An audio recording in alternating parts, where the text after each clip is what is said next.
Cassius Clay Jr., a name synonymous with greatness, was born in 1942 in segregated Louisville, Kentucky. This was a time when the city was divided by racial lines, and opportunities for African Americans were limited. The streets of Louisville, though bustling with life, were a constant reminder of the harsh realities of segregation. The young Cassius grew up in a world where he was constantly reminded of his place in society, a place that was often at the bottom of the social hierarchy. Life wasn't easy. Racism was rampant. African Americans faced daily discrimination, from separate schools and restaurants to restricted access to public facilities. The tension in the air was palpable, and the fight for civil rights was just beginning to take shape.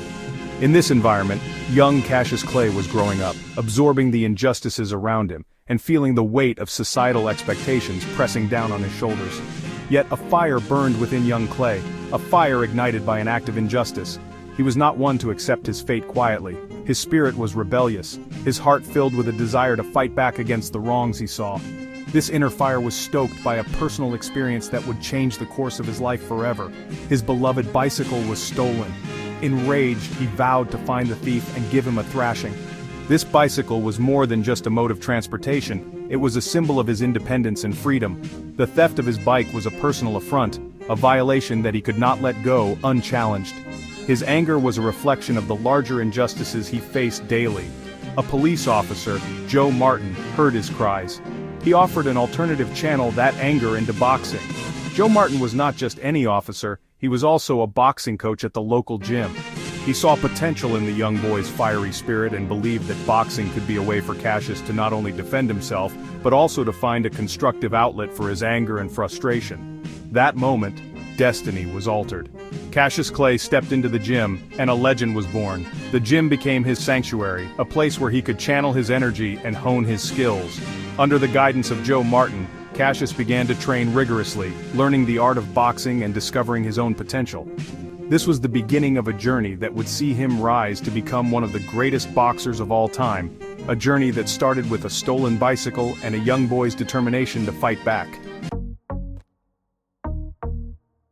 Training under Joe Martin, Clay was a natural, his talent undeniable. He moved with a speed and grace unseen in the ring.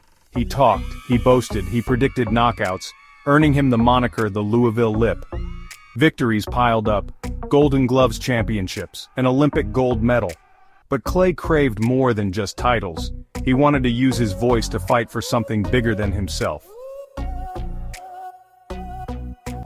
Cassius Clay, now Muhammad Ali, the name reflecting his newfound faith, shocked the world, dethroning the fearsome Sonny Liston. This victory was not just a win, it was a statement. Ali, with his lightning-fast reflexes and unyielding confidence, demonstrated that he was a force to be reckoned with. The world watched in awe as he danced around the ring, his movements a blend of grace and power.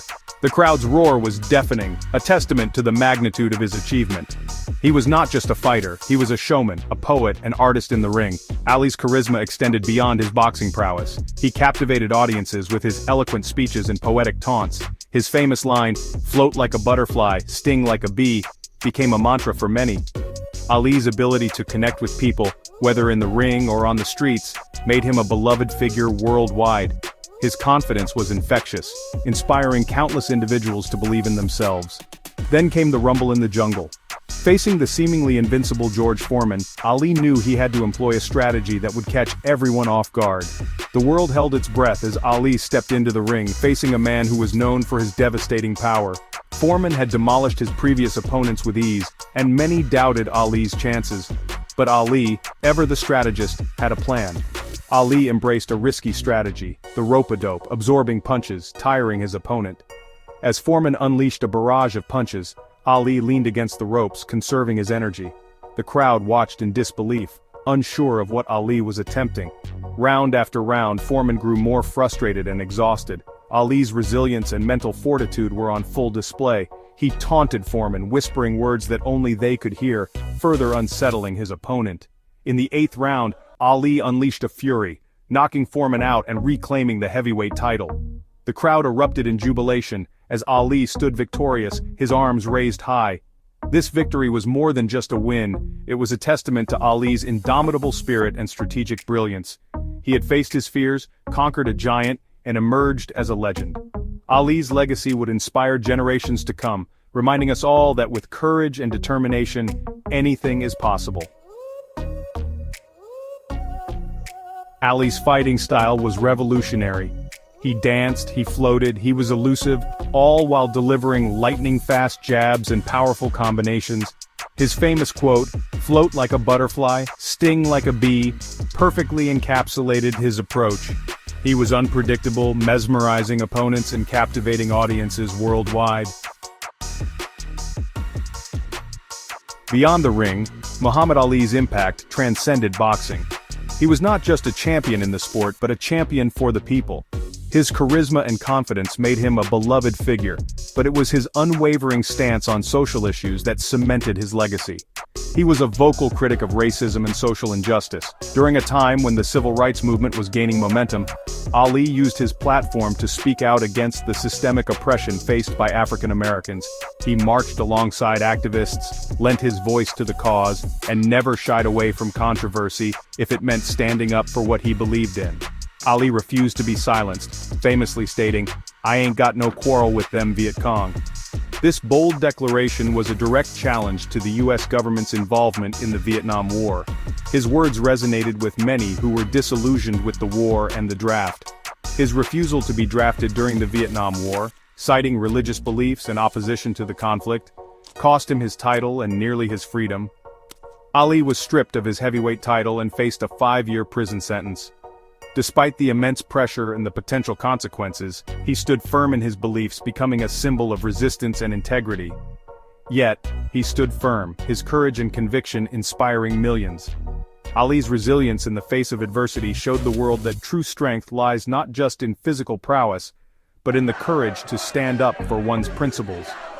His legacy as a fighter for social justice continues to inspire new generations to speak out and fight for equality. Ali became a symbol of hope, especially for the oppressed and marginalized. His fights were more than just sporting events, they were cultural moments. He connected with people on a human level, breaking down barriers with his charisma and humor. He was a global icon, transcending race, religion, and nationality. In a cruel twist of fate, Ali was diagnosed with Parkinson's disease. The once vibrant athlete now faced a different kind of fight. But true to his nature, he met this challenge with courage and determination, becoming a vocal advocate for Parkinson's research. Muhammad Ali's legacy continues to inspire. He taught us to fight for what we believe in, to use our voices to speak truth to power, and to face adversity with unwavering courage. He reminded us that we are all capable of greatness, both inside and outside the ring. Muhammad Ali, the fighter, the activist, the icon, will forever be remembered as one of the greatest who ever lived.